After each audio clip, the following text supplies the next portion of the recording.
started off with my young son, actually, who fell mentally ill when he was 11 years old. And we really couldn't understand the reason for this at all.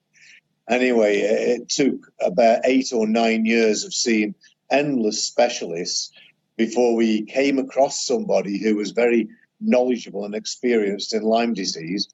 And then he diagnosed Lyme disease. We had tests done in Germany, and the tests confirmed Lyme disease, and he'd got Lyme disease in a neurological sense that was damaging his basal ganglia, the part of the brain that causes fight and flight and anxiety. So what kind of symptoms was he exhibiting? Well, his were sort of almost for Lyme disease sufferers uniquely singular, because it was all to do with anxieties and phobias. He got agoraphobia, emetophobia, and he was very, very anxious about everything and couldn't go out of the house, couldn't leave the house. So, and that's quite unusual for Lyme disease sufferers, because although the symptoms are endless, in my experience, most people with Lyme disease have several symptoms. They have 2 or 3 symptoms. And that's one of the ways that makes it much easier to diagnose chronic Lyme disease, because there's very few other illnesses that any of us know about that can cause multiple symptoms, such as ME, gastro trouble, neurological trouble, heart trouble, migratory arthritis. When somebody's got 3 of those types of symptoms that all fit into the box of Lyme disease, in my experience, every single one of those people that's ever tested in Germany does have Lyme disease. Do you think we need greater public understanding too? Is that part of the solution? Well, that's what I've been campaigning for. It's why I've done so many interviews over the last 5 years on TV, radio, and newspapers. But, you know, it's really difficult to get the message out to 65 million people in this country, let alone the hundreds of millions around Europe and the rest of the world. So it's a really difficult challenge to have. I campaigned with Jeremy Hunt, and he did a study on this and came back and said, yeah, we agree, not enough is known about Lyme disease. Research is desperate. But has that research been done? No, it hasn't. So the government agree that there's a desperate need for more research. And in fact, I've offered up to £1 million to help contribute to that research, and they still haven't done it. So it's a disastrous set of circumstances at the moment that cause a lot of people's lives to be dreadfully, dreadfully affected. What's the impact been on your broader family?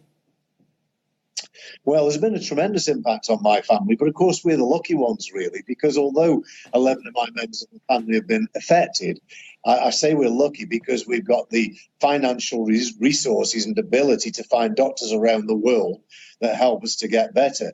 In my particular case, I've cured my Lyme disease. I wouldn't say cured, because I'm not sure I've got rid of the bacteria, but I've cured the symptoms by diet.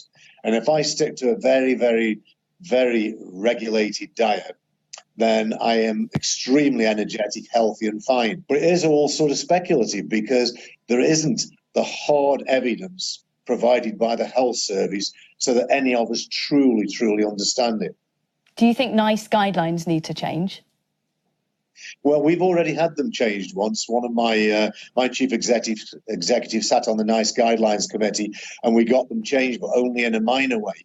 You know, and the problem is with the medical situation in the UK at the moment, they won't change the guidelines without proof, but nobody's invested in getting proof. And this is a real catastrophe for hundreds of thousands of people in the UK who I believe are suffering from Lyme disease. I believe the numbers are massively more than those reported in that medical journal, because there are so many people undiagnosed, and they go to the doctors and they're just said to have fibromyalgia, they're said to have ME, there's no cure for it, we can't do anything for you, and they're sent home with a devastating set of symptoms and illnesses that nobody's bothering to do anything about, and it's catastrophic. We really, really do need proper research in this country, in fact, not just this country, but the rest of the world. But it starts for us, of course, in the UK.